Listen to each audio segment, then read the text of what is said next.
Week 13 of the fantasy football season, and he has tight end start to sit every matchup this week. Thursday Night Football, the Buffalo Bills at the New England Patriots. And right here, Dawson Knox, it's been an up and down season for him, but for the most part, it's been a down season. I know last season he scored 9 touchdowns, but this year it's one good game and one bad game, pretty much type of scenario for Dawson Knox. So this week here in a tough matchup versus solid defense, even though I know last week the Vikings went off in that ball game, I would sit Dawson Knox in this one. Pretty much Stephon Diggs and McKenzie are the only guys in the receiving game that are consistent for this Buffalo Bill team. Now to the New England Patriots, I know Hunter Henry last week had 15 fantasy points, and he probably should have had more with a touchdown called back where they said he didn't complete the process and breaking the plane and catching the football. And this week here in a tough matchup versus Buffalo, I would give Henry a sit. If he comes out of this game with a good ball game, then he's a guy you would start on your roster. But right now, he's definitely a guy to roster in 14-team leagues or deeper. But this week, he's a sit either way. Is Hunter Henry. Now to the Tennessee Titans at the Philadelphia Eagles. So over the last few weeks here, Austin Hooper, he's getting more targets. He's been more involved with this Titan offense. And a couple weeks ago, he actually did score 2 touchdowns at the Green Bay Packers in Week 11. Last week, only 6 fantasy points in PPR league. So this week, in a matchup where I bet the Titans are going to have to throw the football a decent amount if they're down early in this ball game, I got Hooper as a borderline option. Out to the Eagles, we know Dallas Goedert. He was a top 3, top 5 tight end this season for fantasy football. But ever since he's been out the last couple weeks here, Jack STOLLS is taking his place, and he's done nothing. So right now, he's an easy sit. He's not getting targets. He's not doing much. And Jalen Hurts has been running more over the last few weeks here since Goddard's been out. Now to the Packers at the Chicago Bears. So Robert Tonyan, he pretty much hasn't been part of this past game, especially since the emergence of Christian Watson over the last few weeks here for this Packer team. So right now, he's the 4th or 5th option on this offense in the passing game. Aaron Jones more involved the last few weeks in the passing game. Christian Watson, Allen Lazard, Randall Cobb, and then it's pretty much Robert Tonyan in the back of that pecking order. So this week, he's an easy sit. And out to the Bears side of things, Cole Kmet, he was on a stretch where he had 5 touchdowns in 3 games, but the last couple games here, he really hasn't done much for fantasy owners. But if Justin Fields does return in this ball game, I think Cole Kmet could have decent value, and he could have a decent ball game, especially with Darnell Mooney out for the season now. Some of those targets got to go somewhere, and I think they're going to go to Cole Kmet. Now to the Jacksonville Jaguars at the Detroit Lions. So right here, Evan Ingram, he had a couple decent weeks good weeks from Week 8 to Week 10 was Evan Ingram, but the last few weeks here, his numbers have dropped. He's not getting targeted. Zay Jones is back in the lineup and healthy, getting a lot of targets. Christian Kirk, obviously, all season he's been getting a lot of targets and making plays. And right now, Evan Ingram, he's just a guy over there that's going to get a few catches a game, but not much. So he's a sit. And out to the Lions, Brock Wright and James Mitchell, both sits for me. Not consistent targets, not consistent options, and not consistent play as well. A lot of St. Brown in the passing game, obviously. DeAndre Swift out of the backfield, and Jameson Williams might be back as well. So right now, both these tight ends, if they don't score a touchdown, they pretty much have done nothing this season. So they're touchdown dependent, and tight ends I don't want to deal with. So they're both sits for me. Now to the Browns at the Houston Texans. So right here, David Njoku last week with a catch to send that ball game to overtime for the Cleveland Browns. A one-hander on 4th down late in the 4th quarter. And Njoku, he had a good rapport with Jacoby Brissett. I know Deshaun Watson's finally returning almost after 2 seasons of not playing here. So right now, I think Njoku's going to be good with Deshaun Watson. Watson, I still think, is better than Jacoby Brissett, even though we sat out almost 2 seasons. And Njoku, he's a big play tight end. This season's definitely been his breakout season, no doubt about it. A guy who I really wasn't big on coming into the year, but he's proven me wrong, and he's putting in the work. So I got him as a start. And Jordan Atkins, I know last week he had a touchdown, and it was a good ball game for him in garbage time. 5 catches, 61 yards.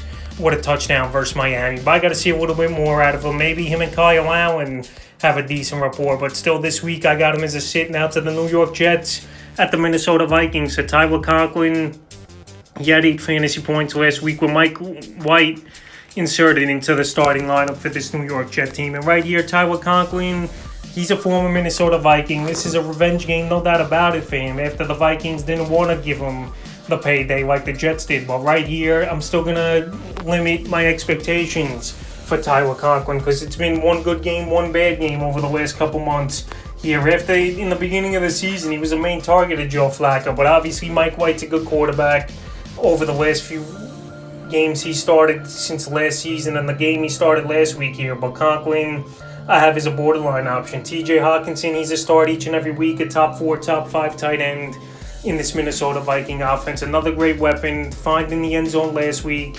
And he's a big target here. He's a red zone threat. He's a guy that could spread the field. And he's getting that one-on-one coverage, especially with defenses rolling towards Justin Jefferson and Adam Thielen. So Hockenson, he's a must-start no matter, even in a pretty tough matchup versus the New York Jets. This week, the next ball game is Pittsburgh Steelers at the Atlanta Falcons. So Pat Freiermuth, I know he didn't have a great game on Monday Night Football versus the Indianapolis Colts in Week 12, but he's still a guy that could stretch the field.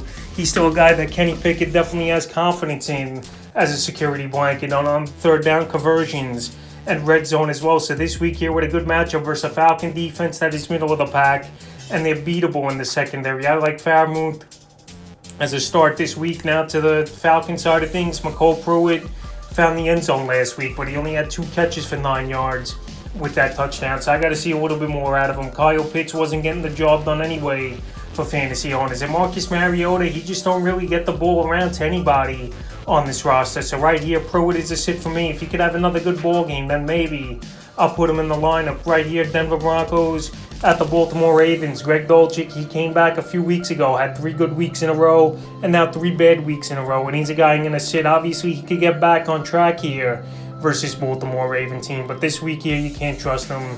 There's been some better tight ends over the last few weeks emerging here.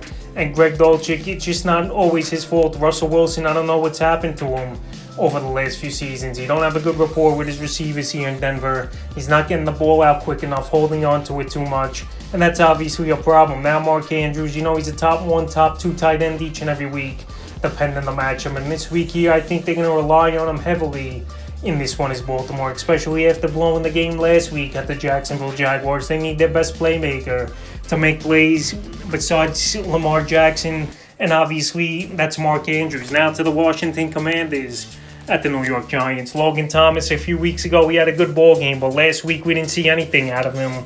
So he's an easy sit. You got to see 2-3 good weeks in a row before I'm going to consider starting these guys in my lineup. Just right now, everyone on that offense in Washington, besides Brian Robinson Jr.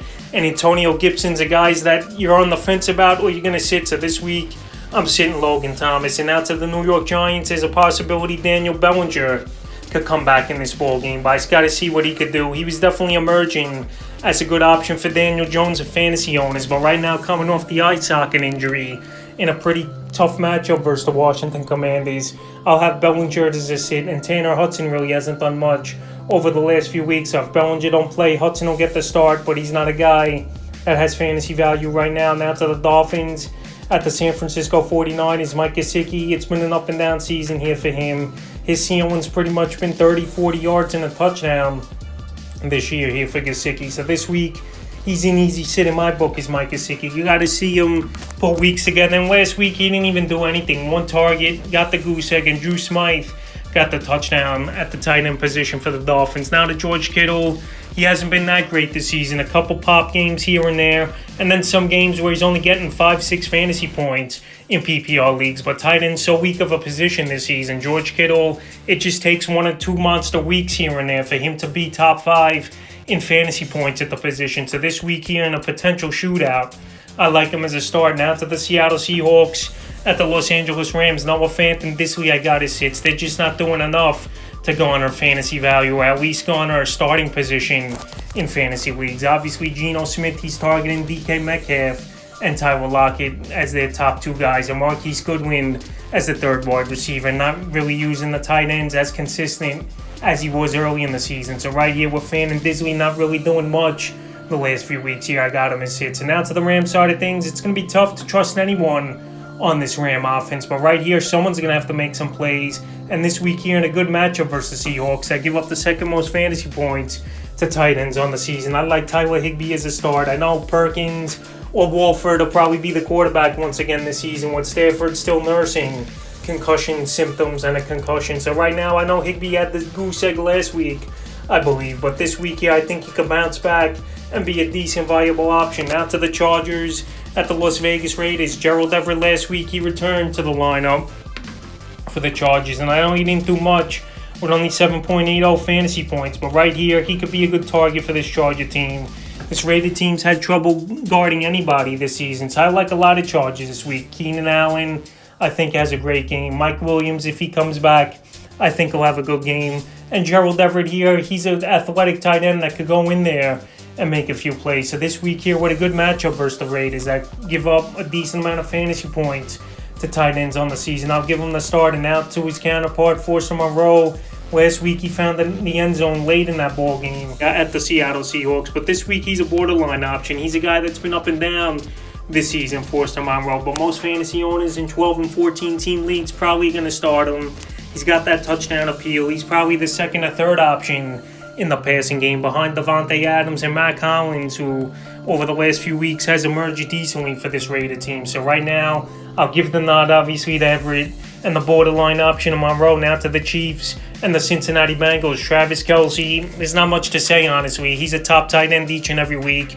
You're going to pencil him in 20, 25 fantasy points in PPR leagues. And this week here, I think he rumbles for a monster ball game at the Cincinnati Bengals. Out of Hayden Hurst, just like most tight ends this season. It's been one good game, one bad game. So last week he cracked 10 fantasy points, was Hayden Hurst. But this week here, I don't know if he's going to be that involved, especially with Jamar Chase most likely coming back to the lineup, and he's going to get peppered with targets. Hurst last week, he had a solid ball game at the tight end position. But this week here, I think we're going to see a lot of Jamar Chase, T. Higgins, and Joe Mixon if he's back out of the backfield, with Hurst being the fourth, fifth option in this passing game. And right here, I don't think he'll get enough targets to put up a big ball game, especially with Chase back in the lineup. Now, Indianapolis Colts at the Cowboys Sunday Night Football. Kylan Grayson, Jelani Woods, I know finally had a decent ball game, but both these guys really don't have any fantasy value.